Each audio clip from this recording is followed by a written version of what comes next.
আমরা এই পুলিশ লীগের বিচার চাই। আমরা জুলাই পরবর্তীতে বলেছি এই প্রশাসন এই বাহিনীকে সংস্কার করতে হবে, এই প্রশাসন থেকে পুলিশ লীগের ছাঁটাই করতে হবে। কিন্তু যে জুলাই রক্তের উপর প্রতিষ্ঠিত ইন্টারিম গভর্নমেন্ট তারা জুলাইয়ের সাথে বেইমানি করে পুলিশ লীগ তো সংস্কার করেইনি, উল্টো পুলিশ লীগকে তারা পুনর্বাসন করেছে। আমরা ধিক্কার জানাই। আমরা আরো প্রতিবেশী রাষ্ট্র ভারতকে বলতে চাই, বাংলাদেশের বিভিন্ন বিষয়ে আপনারা কথা বলেন, নির্বাচন মানবাধিকার নিয়ে কথা বলেন, অথচ পৃথিবীর সবচেয়ে বেশি মানবাধিকার লঙ্ঘনকারী দেশ হচ্ছেন আপনারা ভারত।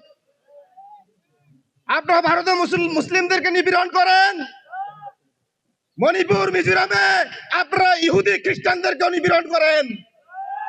আমরা আজকে বাংলাদেশের পক্ষ থেকে ইহুদি খ্রিস্টানদের উপরে যে নিপীড়ন করেন তার ধিক্কার জানাই, মুসলিমদের উপরে যে হামলা করেন তার ধিক্কার জানাই।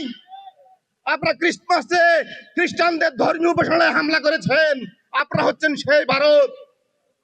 আপনারা এখন চেষ্টা করছেন আপনারা পুরাতন এস্টাবলিশমেন্টকে কাজে লাগিয়ে 2008 সালের মতো আরো একটি পাতানো ইলেকশন করানোর জন্য বাংলাদেশে। আমরা বলে দিতে চাই, ভারত এবং তাদের পুরাতন এস্টাবলিশমেন্ট, পুরাতন ফ্যাসিবাদ, নব্য ফ্যাসিবাদ যদি আবার বাংলাদেশে 2008 সালের মতো পাতানো ইলেকশন করতে চাই, আমরা তার দাঁত ভাঙা জবাব দিব। 12 তারিখ আপনাদের সাথে আমাদের প্রকাশ্য লড়াই হবে।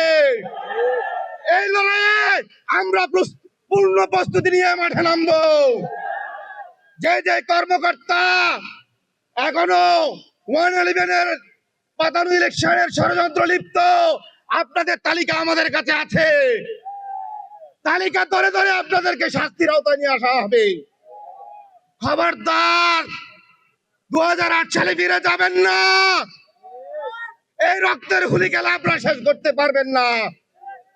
বাংলাদেশ আজকে অগ্নিগর্ভ, সুস্থ নির্বাচনের বাহিরে একটি পাতানো ইলেকশন আপনাদেরকে বিলীন করে দিবে।